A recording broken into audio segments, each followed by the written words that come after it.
চট্টগ্রামের বাঁশখালী উপজেলা পরিষদ হলরুমত 2018-2020-2024 সালত র্যাব 7 চট্টগ্রামের নিকট আত্মসমর্পণ করেন 127 জন জলদস্যুলরে আজিয়ে মার্চের 30 তারিখ রবিবার সকাল 11টায় র্যাব ফোর্সের মহাপরিচালকের পক্ষতুন র্যাব 7 অধীনেও পবিত্র ঈদ উল ফিতর উপলক্ষে উপহার সামগ্রী বিতরণ এবং এসব জলদস্যুলর বর্তমান জীবনমানের বিশেষ মত বিনিময় সভা অনুষ্ঠিত হয়।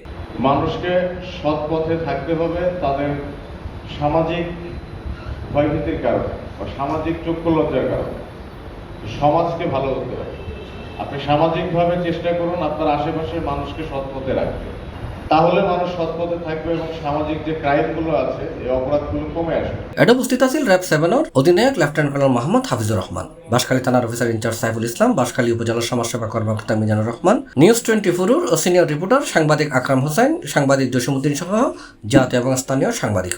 তোমরা এই যে আলোর পথে আমাদের একটা মানবিকতা আছে, এই কাজটা আমরা চমৎকারভাবে করেছেন। গত বেশ কয়েক বছর যাবৎ সুন্দরবন জলদস্যু মুক্ত থেকে শুরু করে সমগ্র বাংলাদেশে ওনারা এই ধরনের কাজ করেছেন, যাতে করে অপরাধীরা আলোর পথ দেখতে পারে সেই সুযোগ আপনাদেরকে করে দিয়েছেন।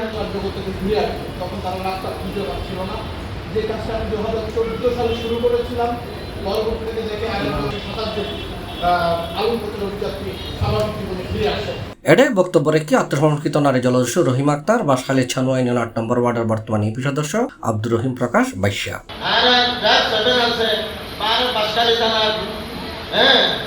ওইসব মনে আছে আরে ডাকো ডাকি আনিয়ে আর শাস্তি যেভাবে করা বলে বাবা অপরাধ করে কাজ নাই চালান কি চালান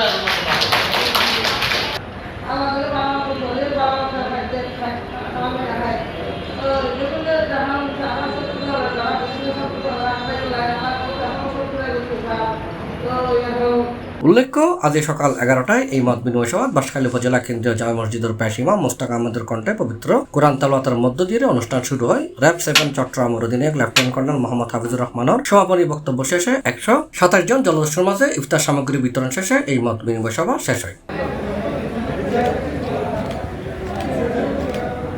C+ TV চট্টগ্রাম।